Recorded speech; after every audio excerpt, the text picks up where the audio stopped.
If you are considering a career in criminal justice, Alaska offers an environment that tests you before you even walk through the doors. The elements alone demand your attention.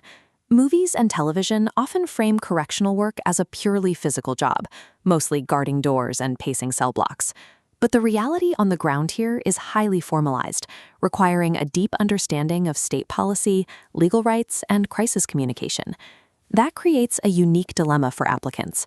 A career with the state offers immense stability, solid benefits, and a clear pipeline for growth. On the flip side, you have to do the job under extreme pressure, often hours away from any major city. This decision tree flowchart breaks down the choice you have to make right up front. If you follow the path expecting standard security, a predictable, urban 9-to-5 where your primary job is static observation, you are going to struggle in this system. But if you look at the other branch, preparing for remote and dynamic adaptability, you align with what the state actually needs. You have to tolerate geographic isolation and be ready to respond to complex, changing situations daily. Knowing your own operational temperament is the first step. You will be held to strict regulations set by the Alaska Police Standards Council, so you have to know you fit the profile before you apply. To figure out if you fit that profile, let's look at the first major factor you have to weigh: the environment itself. This comparison matrix tracks the specific demands of the job, starting with the geography of the deployment zone. The Department of Corrections runs facilities from urban Anchorage all the way to incredibly isolated outposts. Under the input column, we see what the state requires of you: accepting placement in dispersed locations. You will deal with severe weather systems and, very likely, chronic understaffing. The outcome of operating in those conditions is that you develop a high level of autonomy. Because backup isn't always right around the corner, you rely heavily on the state's standardized training to maintain order and safety. And that brings us to the trade-off.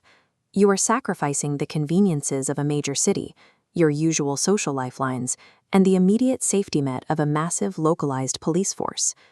Living and working far from major population centers takes a toll. You have to be deeply self-reliant, both to handle the daily mental health challenges and to navigate the isolation off-shift. High geographic resilience is a hard requirement. If you cannot handle the map, you cannot handle the system. Once you accept the location, you have to understand what actually happens inside the building. The work is a lot more complex than keeping people locked in a room. You have an authoritative requirement.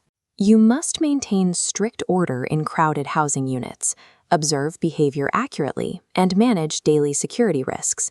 But you are also responsible for service delivery. State law and policy require you to ensure humane custody, facilitate access to the courts, and support medical and mental health care. As our matrix updates to row 2, we track this specific operational role, the tension between authoritative control and humane servants. The outcome you are aiming for here is a safe environment. By balancing these two forces, you reduce institutional conflict and actively protect the constitutional rights of the incarcerated population. The trade-off is the immense mental tax it takes to do this for a 12-hour shift. You are constantly toggling between being a strict enforcer of the rules and an empathetic professional communicator. Your ability to seamlessly switch gears between those two modes is exactly what stops minor disagreements from turning into facility-wide crises. To prepare you for that exact pressure, the Department of Corrections relies on its Training and Recruitment Academy. A lot of recruits think the academy is a hurdle to clear so they can get to the real job. In reality, the structured adult learning model they use means your education never stops. Our matrix updates one last time to row 3, tracking the input, outcome, and trade-off of this continuous career development. For your input, you are committing to continuous skills refreshers throughout your entire career. That means regularly updating your proficiency in firearms, de-escalation techniques, and changes to the law. The outcome is that you transition from a novice officer into a highly specialized correctional professional, building the institutional knowledge the state desperately needs. The trade-off is that you must accept a high level of intellectual demand.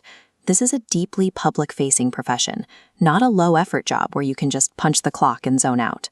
Embracing that continuous development gives you the tools to manage your own stress, avoid burnout, and build a clear path toward leadership within the department.